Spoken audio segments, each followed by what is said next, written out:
श्री कृष्ण जी कहते हैं, सत्य है कि समय से अधिक मूल्यवान कुछ भी नहीं है, क्योंकि इस जहां की सभी वस्तुएं समय पर निर्भर करती है। अगर आपका समय सही है तो आपके पास धन दौलत, रिश्ते एवं संसार की सभी खुशियां आपके पास होगी, परंतु समय ठीक न होने पर यही आपको विपरीतार्थक परिणाम देगा।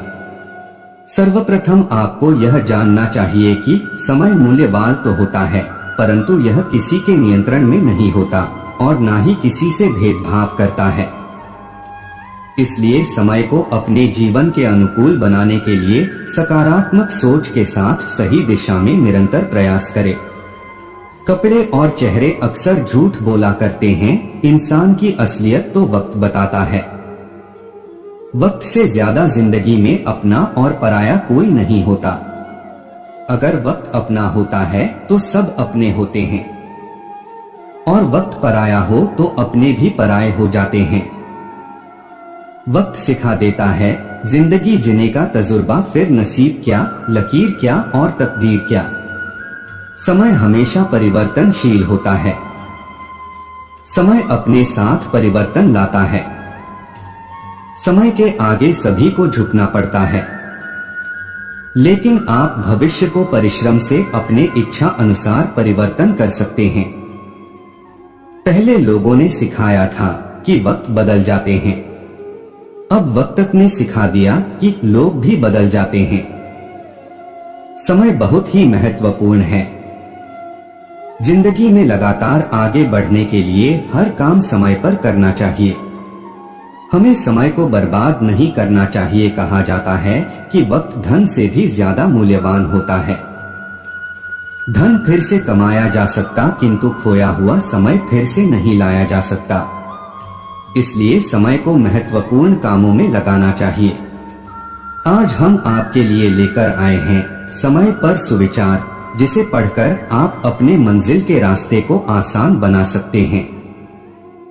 पैसा बर्बाद करने से बस आपके पास पैसा नहीं होगा, लेकिन समय बर्बाद करके आप जिंदगी का एक हिस्सा खो देते हैं। जो अपना समय आनंदमय बनाना चाहता है, उसे वर्तमान बर्बाद नहीं करना चाहिए। जब तक आप अपना मूल्य नहीं समझेंगे, तब तक आप अपने समय की महत्वता नहीं समझेंगे। कठिन समय में समझदार व्यक्ति रास्ता खोजता है और कमजोर व्यक्ति बहाना। सही समय पर पिए गए कड़वे घूंट अक्सर मीठा कर दिया करते हैं। हमें किसी भी खास समय का इंतजार नहीं करना चाहिए, बल्कि अपने हर समय को खास बनाने की पूरी कोशिश करनी चाहिए। बदल जाओ वक्त के साथ, या फिर वक्त बदलना सीखो। मजबूरियों को मत कोसो, हर हाल में चलना सीखो। लोग जितना समय दूसरों को समझाने में लगाते हैं, अगर उसका आधा समय भी खुद पर लगाएं तो जीवन में बहुत आगे निकल सकते हैं। हर मनुष्य में दया और प्रेम होना चाहिए। हर किसी के मन में अपने से छोटे के प्रति दया और अपने से बड़ों के प्रति सम्मान की भावना होनी ही चाहिए। जो व्यक्ति हमेशा अच्छा मीठा बोलता हो, हर समय अपनी भाषा का ध्यान रखता हो और किसी भी परिस्थिति में बुरे शब्दों का उपयोग नहीं करता, वह व्यक्ति जीवन में हमेशा तरक्की करता है। जो व्यक्ति किसी से भेदभाव नहीं करता और सबके साथ अच्छा व्यवहार करता है, वह आदमी जीवन में खूब तरक्की करता है। ऐसे आदमी की हर इच्छा पूरी होती है। जो व्यक्ति जो कार्य निश्चित है उसे छोड़कर जो कार्य अनिश्चित है उसके पीछे भागे, तो वह व्यक्ति उसके हाथ में आया कार्य भी खो देता है। जो कार्य करने का निश्चय किया हो उसको राज रखे, वह शुरू हो और खत्म न हो तब तक उसके बारे में किसी को न बताएं।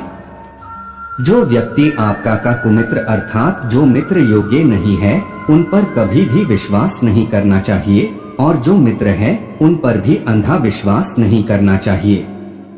जो आपके सामने आपके कार्यों की प्रशंसा करे और आपकी पीठ के पीछे आपका काम बिगाड़ दे, ऐसे लोग सांप के समान हैं, उनसे दूर रहने में ही भलाई है। अगर किसी व्यक्ति से भूतकाल में कोई भूल हो तो उसे अपने वर्तमान को सुधारकर अपने भविष्य को अच्छा बनाना चाहिए। दोस्तों की परीक्षा संकट में होती है और जीवन साथी की परीक्षा जब हमारा सभी धन नष्ट होता है तब होती है। किसी भी व्यक्ति को जरूरत से ज्यादा प्रामाणिक नहीं होना चाहिए, क्योंकि जो प्रामाणिक व्यक्ति होता है वही लाइफ में ज्यादा कष्ट उठाता है। अगर कोई व्यक्ति कमजोर है तो उसे हमेशा वह ताकतवर है ऐसा ही प्रदर्शित करना चाहिए। हर किसी मित्रता के पीछे कोई न कोई स्वार्थ छिपा होता है। यह एक बहुत बड़ा सत्य है और यह सत्य हकीकत भी है। भगवान मूर्तियों में नहीं है, आपकी अनुभूति ही आपका ईश्वर और आपकी आत्मा ही मंदिर है। अपने घर को छोड़कर और किसी के घर में रहना किसी भी पीड़ा से ज्यादा कष्टदायी है। कभी भी अपने रहस्यों को किसी और को न बताएं। आपकी यह आदत आपको बर्बाद कर सकती है। इससे फर्क नहीं पड़ता कि आप कितने धीरे चलते हो जब तक कि आप रुक नहीं जाते। नए सपने देखने अथवा नए लक्ष्य बनाने की कोई उम्र नहीं होती। अपनी आंखों को हमेशा आसमान की तरफ रखो और अपने पैरों को हमेशा जमीन पर। लक्ष्य प्राप्त करने के बाद आपको क्या मिलता है यह इतना महत्वपूर्ण नहीं है जितना लक्ष्य की प्राप्ति के बाद आप क्या बनते हो वह महत्वपूर्ण है। क्या तुम जानना चाहते हो कि तुम क्या हो? तो किसी से पूछो मत, बस कर्म करो। तुम्हारा कर्म ही तुम्हें चित्रित एवं परिभाषित करेगा। समस्या अंत की तरफ इशारा नहीं करती बल्कि रास्ता दिखाती है। जहां हो वहीं से शुरुआत करो। जो तुम्हारे पास है उसी का उपयोग करो और जो तुम कर सकते हो वही करो। एक रचनात्मक व्यक्ति सफलता की व्याप्ति से प्रेरित होता है, न कि किसी दूसरे की हार से। किसी भी काम को अपने 100% सामर्थ्य के साथ करो, क्योंकि हम जो आज करते हैं उसी का फल हमें बाद में मिलता है।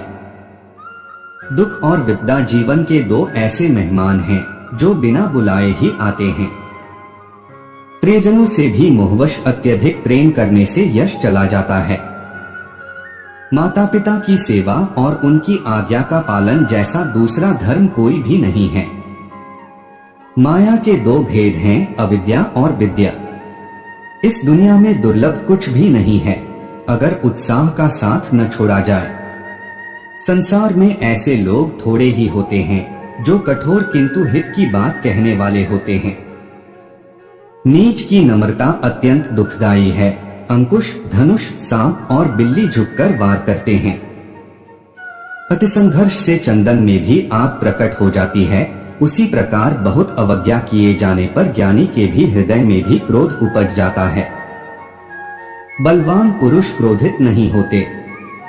अच्छे लोगों की संगति में बुरे से बुरा मनुष्य भी सही आचरण करने लगता है। जो यौवन विनय से विभूषित तथा कृपालुता जैसे गुणों से प्रोज्वल है वही यौवन सुंदर है।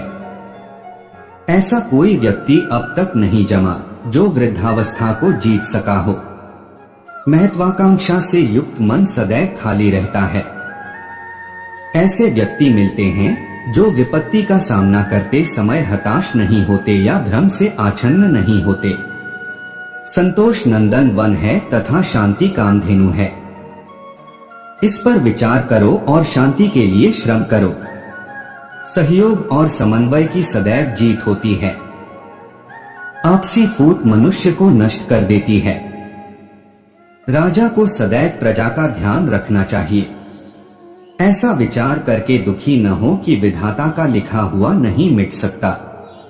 जो मनुष्य अपने कर्मफल प्रति निश्चिंत है और जो अपने कर्तव्य का पालन करता है वही असली योगी है। मनुष्य अपने विचारों से ऊंचाइयां में भी हो सकता है और खुद को गिरा भी सकता है, क्योंकि हर व्यक्ति खुद का मित्र भी होता है और शत्रु भी। न तो यह शरीर तुम्हारा है और न ही तुम इस शरीर के मालिक हो। यह शरीर 5 तत्वों से बना है, आग, जल, वायु, पृथ्वी और आकाश से बना है। एक दिन यह शरीर इन्हीं 5 तत्वों में विलीन हो जाएगा। वह व्यक्ति जो अपनी मृत्यु के समय मुझे याद करते हुए अपना शरीर त्यागता है, वह मेरे धाम को प्राप्त होता है। मेरे प्यारे मित्रों, हम आशा करते हैं यह वीडियो आपको अवश्य पसंद आई होगी।